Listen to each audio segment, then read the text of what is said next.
Assalamualaikum warahmatullahi wabarakatuh.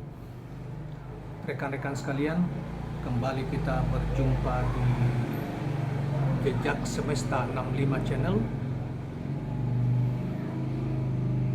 Semoga kita semua dalam keadaan sehat walafiat, sehingga kita dapat menjalankan tugas kita sehari-hari dengan lancar dan sebaik-baiknya, dan senantiasa mendapat panduan dan ridha dari Allah Subhanahu wa Ta'ala. Saudara sekalian, kali ini kita akan menyoroti suatu isu yang hangat hari-hari ini, bahkan jauh sebelumnya, yaitu tentang politik identitas. Menjelang hiruk pikuk tentang pemilu yang akan datang, bahkan kaitan masalah pilpres, dan khusus tentang calon-calon atau orang-orang, para pemimpin-pemimpin yang hari-hari ini cukup mendapat diduga ya akan dicalonkan oleh partai politik dan mendapat respon yang luar biasa dari masyarakat. Setidaknya itu kita lihat dari banyaknya orang-orang yang memberi dukungan, kelompok-kelompok yang oleh kita kenal sebagai relawan-relawan yang memberi dukungan kepada mereka-mereka yang diduga akan dicalonkan oleh partai politik di pilpres yang akan datang. Tetapi saudara sekalian, ada satu calon, yaitu saudara Anies Baswedan, Gubernur DKI hari ini, yang selalu dikaitkan dengan masalah politik identitas.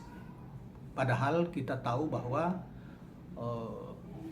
di pilpres yang akan datang, mereka-mereka yang misalnya Prabowo, Ganjar, kemudian Puan Maharani, Ibu Puan Maharani yang ketua DPR sekarang,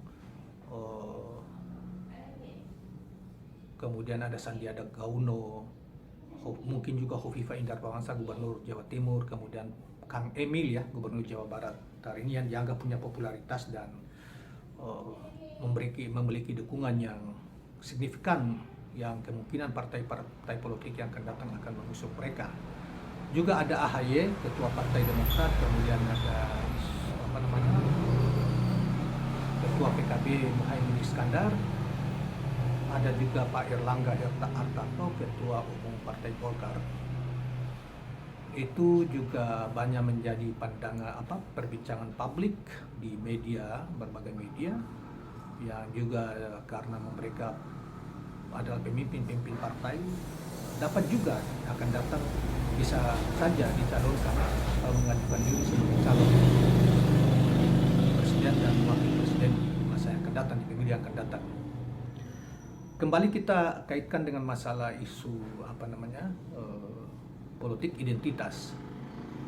Sebagaimana kita ketahui dan tentu saja juga kalau kita baca di kamus-kamus pengetahuan umum kita tentang apa yang dimaksud dengan politik identitas adalah berkaitan dengan masalah isu-isu berkaitan dengan isu-isu sara, etnis, agama, dan lainnya, yang dipakai untuk misalnya seseorang atau kelompok politik untuk memenangkan calonnya atau partai politiknya. Nah, mengapa kalau kita perhatikan dari berbagai pengamat, terutama pengamat yang bersebelah ya, yang misalnya hari ini misalnya ada Selastinus, kalau tidak salah, itu ada seorang pengacara yang menyoroti tentang kekhawatiran, semacam kekhawatiran yang mengatakan bahwa, dan selalu didekatkan kepada Anies Baswedan sebagai Gubernur DKI, dan dianggap cukup sangat populer dan punya prestasi ketika memimpin DKI. Yang lucunya, kenapa hanya kepada Anies Baswedan? Dan saya kira tidak relevan politik identitas dalam kaitan masalah agama, misalnya isu tentang agama di pilpres yang akan datang, karena rata-rata yang akan muncul baik calon presiden maupun wapres adalah Muslim yang beragama Islam, tentunya sebagai agama yang dianut oleh sangat mayoritas umat Islam di Indonesia. Kita 87,3% penduduk Indonesia mengikatkan keyakinannya kepada Islam. Dan saudara Anies ini menjadi sasaran tembak terus-menerus ya, tanpa melihat prestasi yang dalam kepemimpinannya ketika memimpin DKI. Di video-video yang lain juga kita sudah menyinggung soal ini, tanpa mengabaikan calon-calon presiden yang akan datang. Nah, yang saya heran ya, selalu dikembalikan dengan ketika pertarungan antara pilgub di masa yang lalu, ketika itu ada Ahok dan pasangannya, kemudian ada AHY dan pasangannya, kemudian Anies dan Sandiaga Uno sebagai pasangan, dan keluar sebagai pemenang, bahkan jauh dari prediksi orang, terutama lembaga-lembaga survei yang rata-rata menjagokan saudara Ahok sebagai pemenang yang akan datang. Tapi faktanya rakyat memilih melebihi 15-16% mengalahkan selisihnya ya, mengalahkan Ahok secara telak. Nah, itu kemudian selalu dikaitkan bahwa Anies dan timnya memainkan isu SARA atau politik identitas, terutama Islam, sehingga menyebabkan Ahok tumbang. Ini yang tidak, saya kira akan oleh orang-orang atau pendukung Anies tidak akan menerima jas seperti ini, karena itu tidak benar. Dan kalaupun toh itu memang umat Islam memilih pemimpinnya dan pemimpinnya yang seiman, misalnya saudara Anies Baswedan misalnya, karena pada putaran kedua tentunya antara berhadapan dengan Ahok dan Anies Baswedan itu sah-sah saja. Dan itu di mana-mana terjadi ketika misalnya, mohon maaf, saya bisa contohkan di beberapa tempat ya, di daerah-daerah ketika pilkada itu berlangsung.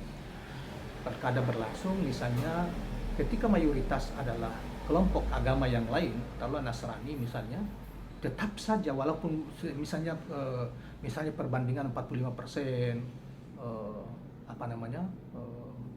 55%, tetap saja kelompok Nasrani yang pemenangnya. Karena mereka memilih berdasarkan kesamaan keyakinan. Dan itu bukan cuma terjadi di DKI, di kelompok mereka yang, mohon maaf, kelompok agama mereka, sehebat apapun, secerdas apapun seorang pemimpin yang kebetulan misalnya berkeyakinan Islam, tetap akan dikalahkan oleh mereka yang tidak sekeyakinan ketika mereka mayoritas. Apakah kemudian orang-orang Islam di daerah-daerah itu mengatakan, oh ini ada politik identitas, agama dimainkan? Orang juga tahu itu, tapi kita tidak pernah bicara soal itu, bahwa wajar, mereka ini demokrasi langsung. Orang menentukan pilihan berdasarkan preferensi agama, kesamaan asal usul, misalnya etnis, dan lain sebagainya, secara diam-diam, ya, asal itu tidak menjadi propaganda yang bisa memecah belah. Itu orang menerima itu, wajar saja. Oleh karena itu, saudara-saudara sekalian, kalau teman-teman saudara kita yang di sebelah dan tidak sekeyakinan, yang menyadari mereka sangat minoritas, kalaupun mereka merasa hebat, uang banyak untuk bisa mencalonkan kandidat mereka yang tidak seiman dengan kelompok mayoritas, penganut iman kelompok mayoritas dalam satu daerah atau satu negeri, itu juga tidak akan menang. Tanpa ada Anda bisa mengatakan jangan pakai ini, tidak ada. Itu keyakinan orang gitu loh. Jadi Anda jangan kemudian menggoreng isu politik identitas itu untuk kepentingan sendiri. Toh ketika misalnya kita melihat fakta bahwa ketika saudara Anies Baswedan itu memimpin, kan dia melihat seluruh, dia tidak melihat latar belakang agamanya, melihat seluruh warga DKI dengan berbagai latar belakangnya, keyakinannya, suku bangsanya. Jadi kalau hari ini misal saudara Selistanus itu mengatakan, Selistianus atau siapa itu, seorang pengacara mengatakan wah Anies itu harus diwaspadai karena itu akan membawa di pilpres yang akan datang akan membawa isu-isu SARA. atau isu politik identitas, ini tidak relevan. Bahkan itu lebih cenderung kepada fitnah sebetulnya. Karena seperti saya katakan tadi, potret calon-calon presiden dan wakil presiden akan datang semuanya muslim. Apa yang dibawa? Karena itu kita mesti menampilkan akal sehat, ya, rasional. Bagi kita yang sekolah, bagi kita yang terdidik, kita bisa menilai pemimpin-pemimpin siapa yang akan bertarung di masa depan itu, yang akan membawa Republik ini jauh lebih baik di masa depan, daripada kita berkutat dengan isu mencoba mengganjal, menyebarkan fitnah kepada calon-calon tertentu, misalnya hanya untuk misalnya mengarahkan kepada calon seseorang, memuja-muja seseorang, padahal orang itu misalnya itu adalah bagian dari permainan minoritas dan kelompok-kelompok oligarki, penguasa-penguasa oligarki ekonomi, punya modal dan juga minoritas, untuk mendorong orang itu yang sebetulnya orang itu bisa saja tidak punya prestasi dalam kepemimpinannya, mungkin juga dari sisi keyakinan agamanya juga, pengetahuannya juga rendah, bahkan tidak memihak kepada rakyatnya, sehingga mereka mudah mengatur calon tersebut ketika dia menang di masa akan datang, dengan kemudian memberi just kepada orang lain yang sangat potensial merusak nama baik orang ke publik, menuduh orang melakukan politik identitas dan lain sebagainya. Sayang ya. Jadi cara-cara kita, isu tentang kalimat politik identitas atau kata politik identitas sudah dimainkan oleh kelompok-kelompok minoritas yang tanda petik, yang kalau kita mau jujur itu kebanyakan dari pihak sebelah yang tidak sekeyakinan dengan Muslim. Kemudian ada kelompok-kelompok, kalaupun toh ada kelompok-kelompok Muslim yang mengaku beragama Islam, kemudian juga ikut serta di dalam menyerang, ya kita bisa identifikasi ini kelompok-kelompok yang pengetahuan agamanya atas keyakinannya dia dapat diprediksi, bahkan dapat diketahui, ya, diduga orang ini punya pengetahuan agamanya sangat rendah. Jadi agama hanya dijadikan sebagai identitas pribadi, tetapi dia tidak taat dalam menjalankan aturan-aturan agama yang dianutnya. Nah, oleh karena itu saudara-saudara sekalian, terutama Muslim, kita jangan terprovokasi, ya, dengan isu-isu yang coba dikembangkan untuk mereduksi atau merusak nama baik seorang pemimpin Muslim yang diduga memiliki memiliki reputasi yang sangat luar biasa. Taruhlah seperti Anies Baswedan, tentunya juga ada Kang Emil, ada Hovifah juga memiliki reputasi, kemudian ada juga Erlangga Hartarto misalnya. Tetapi mereka sebetulnya, makanya kita bisa lihat hari ini juga kita bisa bisa membaca di berbagai media sosial, di Twitter misalnya, ada kelompok-kelompok aktivis. Seorang kelompok aktivis mengatakan bahwa hasil survei yang sekarang ini yang melambungkan nama seseorang gubernur, taruhlah Pak Ganjar, itu sudah disebutkan, misalnya saudara Haris Murti sudah menyebutkan bahwa dapat diduga hasil survei-surveyor ini mereka adalah dibiayai oleh para oligarki ekonomi yang minoritas itu, yang kebetulan menguasai sebagian besar dari aset bangsa kita, aset ekonomi kita. Nah, karena seperti yang lalu saya katakan bahwa ini adalah upaya-upaya mereka hanya untuk mendorong seseorang yang sebetulnya mayoritas kita tidak menghendaki pemimpin seperti itu. Pemimpin yang dikatrol, dicoba dipoles, kemudian melalui survei untuk kemudian mencoba untuk mempengaruhi pendapat rakyat atau pendapat publik. Nah, kita kasihan aja kepada saudara Anies Baswedan karena setiap saat dikerjain oleh kelompok-kelompok yang tidak bertanggung jawab, yang kerjanya boleh dikata sebagai kelompok buzzer, yang memfitnah, bahkan ada yang mengaku sebagai pengamat seperti Selastinus itu, kemudian mengangkat kembali tentang masalah isu identitas dikaitkan dengan masalah pilkada yang lalu. Nah, di pilkada sekali lagi saya katakan, di daerah-daerah yang mayoritas Kristen, ya mayoritas, sebetulnya tidak mayoritas sekali perbandingannya, misalnya 45 sampai 40 50 40 muslim, 50 Kristen, tidak akan pernah menang muslim, tidak akan pernah.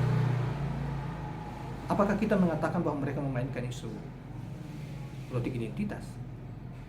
Jadi kalian jangan membohongi kami.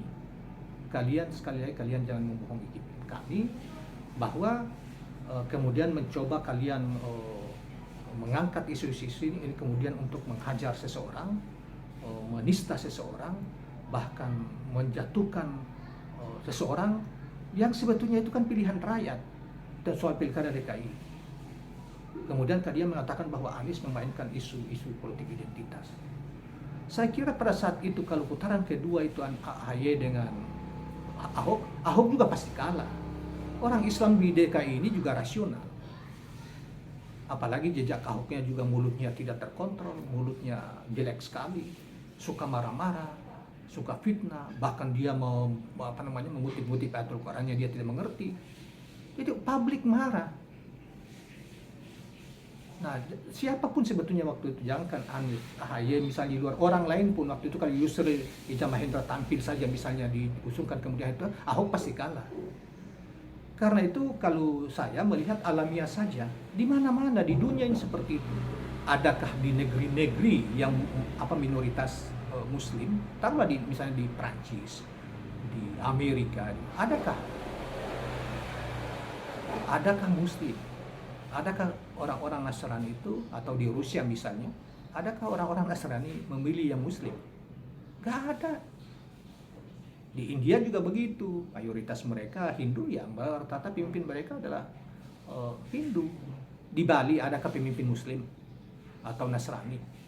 Gak ada. Di NTT misalnya, NTT, Papua dan lain sebagainya. Jadi Anda jangan menganggap semua orang Muslim ini bodoh, kemudian Anda angkat itu terus, dan orang seperti saya akan bereaksi menanggapi kebohongan yang Anda mainkan gitu. Kalian mainkan gitu. Jadi kawan-kawan sekalian, Muslim terutama, jangan kalian percaya dengan ocehan-ocehan mereka. Sesungguhnya idiom-idiom politik identitas itu dimainkan oleh mereka, yang mereka takut kalah karena mereka tahu bahwa kita Muslim, penduduk negeri ini, bangsa ini adalah 87,3% Muslim. Itu yang ditakutkan. Memang ada lapisan kita yang keyakinan agama mereka keyakinan agamanya Islam, tetapi pengetahuan mereka sangat terbatas, sehingga lapisan inilah rentan dimainkan oleh isu-isu ini untuk mudah digiring dengan opini-opini yang sesat seperti yang mereka kembangkan. Jadi saudara sekalian, politik identitas memang ini tidak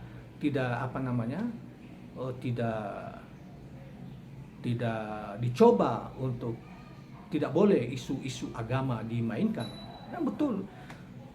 Tetapi jangan cuma arahnya kepada perang Islam. Kalian juga membenahi, semua juga orang tahu kok.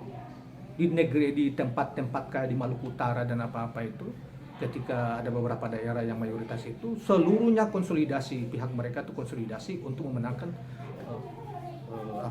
calon yang seagama dengan mereka, sekeyakinan dengan mereka.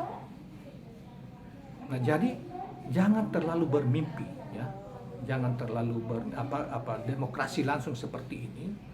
Itu hal yang bersifat penduduk yang ikatan etnisnya, ikatan keyakinannya, ikatan latar belakang misalnya organisasinya, yang mayoritas itu yang akan terpilih sehebat apapun Anda.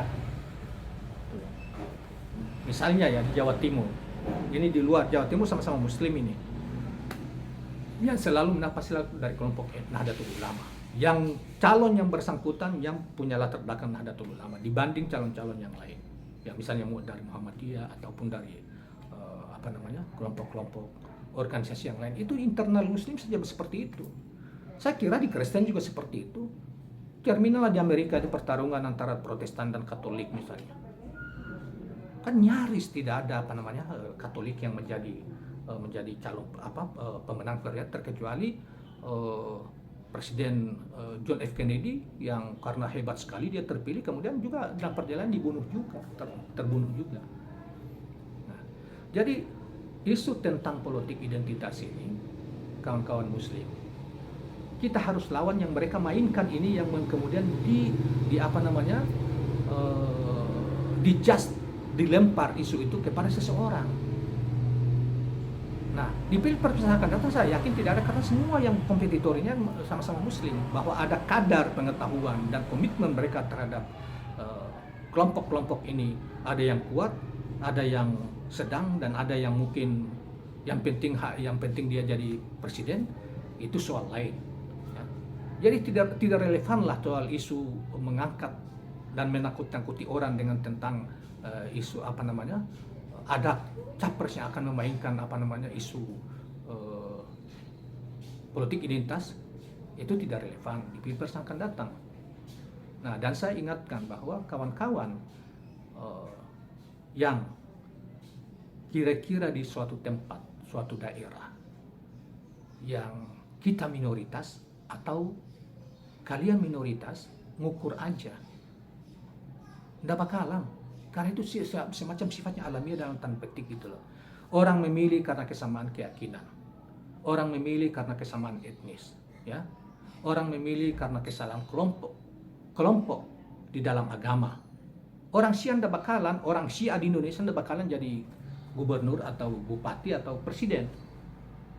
Tapi kalau coba kalau di Iran, tidak ada mungkin juga orang mereka yang mengaku sebagai Ahlus Sunnah wal Jamaah, punya latar belakang, paham keagamaannya Ahlus Sunnah wal Jamaah, tidak mungkin jadi pemimpin di Iran misalnya, presiden atau wali kota sekalipun. Jadi bukan saya membenarkan tentang politik identitas dalam pengertian apa namanya, membawa doktrin agama untuk menyerang seseorang. Bukan itu. Tetapi ini hal yang bersifat alamiah saja, dan itu berlaku di mana saja. Yang penting adalah bahwa kita, seorang pemimpin itu, ketika dia terpilih, dia harus melihat semuanya, semua kelompok masyarakat dengan latar belakang keyakinan agama, etnis, ras dan lain sebagainya, itu berlakukan secara seimbang. Disitulah keadilan, karena di dalam Islam keadilan itu maha penting diminta untuk ditegakkan di tengah warga umat manusia dimanapun. Agama kami sangat menekankan bahwa seseorang harus berlaku adil sekalipun kepada musuhnya sendiri. Ya, jadi kalau kami memimpin atau warga DKI dalam pilkada yang lalu lebih besar memilih Anies daripada Ahok, ya itu karena ada kesamaan. Ditambah lagi Ahok yang memang mungkin tidak disukai karena terlalu kasar di dalam berkomunikasi. Jadi kalian jangan menjadikan ini sebagai alat untuk memukul misalnya Gubernur DKI Anies. Apa salah dia? Dia dipilih oleh rakyat, dia menang.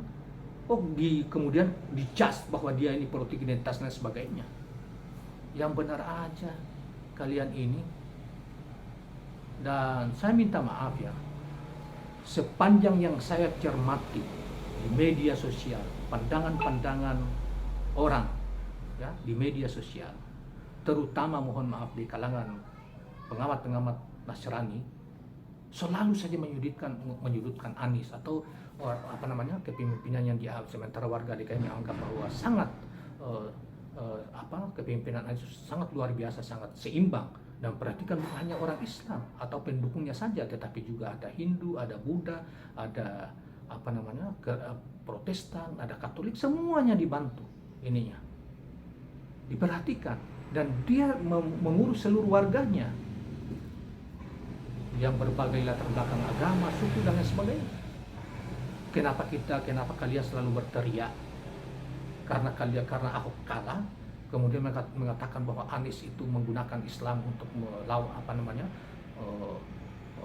menggunakan politik identitas untuk memenangkan pertarungan. Yang benar aja.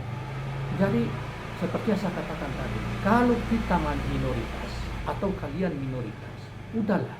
Ini demokrasi langsung, demokrasi yang sulit untuk kita arahkan gitu loh. Pilihan rakyat itu harus dihormati, dihargai. Itulah kedaulatan rakyat. Dan kemudian dari situ kalah lawan kita, kemudian menyalahkan orang yang terpilih. Ini apa? Jadi politik identitas kalian gunakan untuk menjudge seseorang, menyerang seseorang.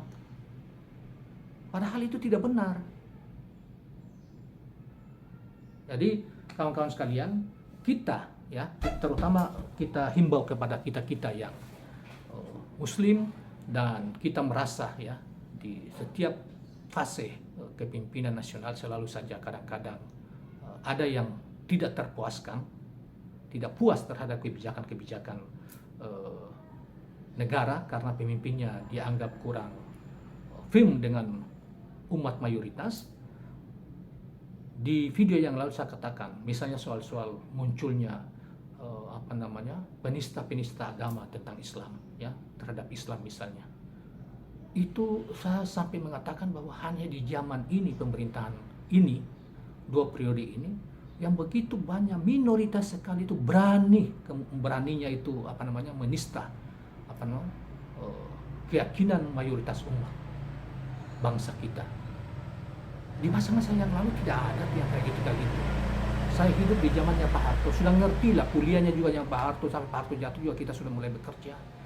Tapi rasanya jarang terjadi.